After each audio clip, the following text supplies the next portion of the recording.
Assalamualaikum warahmatullahi wabarakatuh. Waalaikumsalam. Malam-malam daduk payanu. Alhamdulillah bi nyo bak lunjak bak sabo tempat di Banda Aceh na urang tanyang maklun na padum-padum boh masalah lun hak ilun jawab. Jadi malamnyo lun jak babi jak tanyang pertanyaan yang urangnya tanyang maklun. Pertanyaan yang pertama bi, sebab ramai dah ke orang Indonesia tamong Kristen dan orang Kristen cuba-cuba dah ke. Yang kedua bi, bahagian timur Indonesia ka dipedong askar Kristus untuk dilawan non-Kristen dalam situasi kapanpun. Yang kelima bi, pajan tak pegot syukuran untuk kemenangan dalam rangka menyambut kemenangan Taliban Afghanistan. Iban menurut pandangan Nabi. Bak malamnya katuk dekat dia Tukun Nasruddin keberangin bangua di Banda Aceh. Dengan geduk di Banda Aceh, naitanya mereka pada buah perkara yang hanya nantinya. Akhirnya dalam malam yang pertama katanya orang Indonesia jahitan ketemu Kristen. Benar nah? Dan orang Kristen cuba-cuba dah berani dah. Yang kelima di Indonesia bahagian timur kaipungan askar Kristus untuk menghadapi non-Kristen kapanpun juga. Kemudian kajian tabungan syukuran dalam rangka menyambut kemenangan Taliban Afghanistan. Kemudian ulun jawab dengan Bismillahirrahmanirrahim.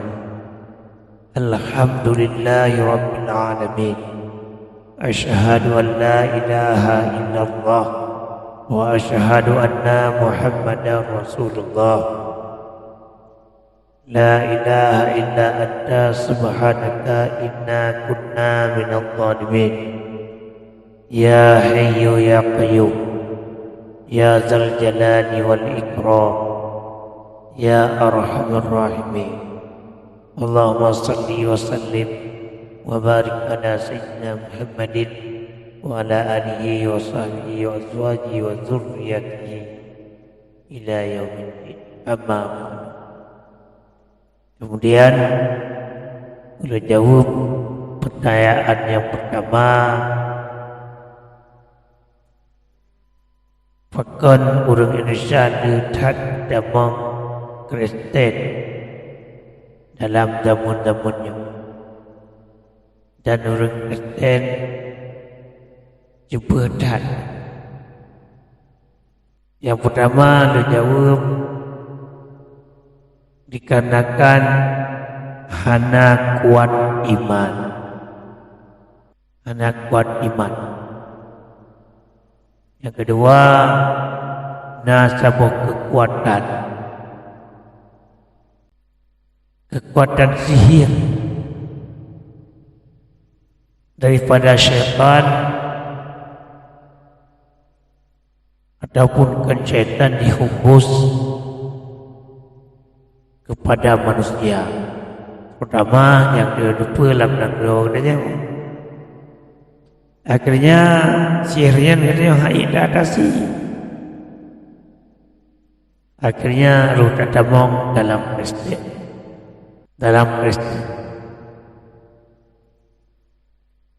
Teman yang menjawab adanya dengan zikir, zikrullah, berdoa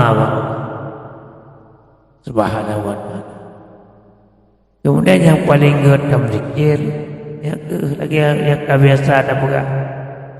Kerja oleh bisa zikir jihad fi sabilillah, dan doa bersama-sama, sangat selamat kedanya, ada kedanya nibak mara bahaya bala penyakit, terutama penyakit iman dan penyakit Islam.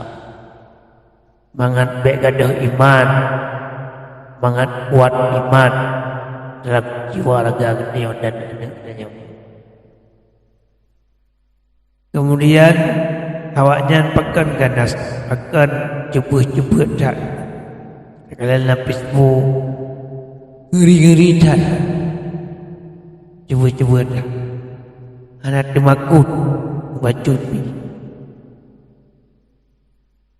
Belum lagi abai menanda buka kai pudang sabuh askar, sebuah gerakan semacam terang dalam hal menghadapi non-Kristen dimanapun juga.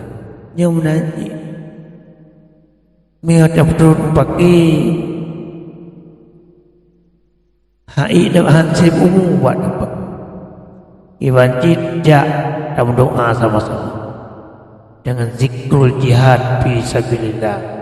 Lagi yang keadakan tidak bisa kerja beramai-ramai mengat kuat katanya, mangat kebutuhan bantuan oleh Allah Subhanahu wa taala, mangat kebutuhan para malaikat dia bantu katanya, mangat aman dalam hidup anak cucu katanya. Hanya damai karena katanya hanya peralatan yang lengkap. Mereka dengan dalam doa, dengan zikrul jihad fi sabilillah. Kemudian fajar syukur nikmat kemenangan Taliban di Afghanistan. Yang pertama, orang yang melihat kemenangan awalnya kita yang kali dapat syukuran kecilan. Nyo akan dapat jin memewah wajud akunas karena lapisannya identik jin dengan Taliban lapisan. Nah, apabila kamu menang Taliban di Afghanistan, katanya ada syukur jin. Yang mana tidak perlu syukuran lebih wajud. Benar-benar pertanyaan ataupun jawaban dia sementara mudah-mudahan berkat dan tinggal tak jauh kemana. Assalamualaikum warahmatullahi wabarakatuh. Waalaikumsalam warahmatullahi wabarakatuh.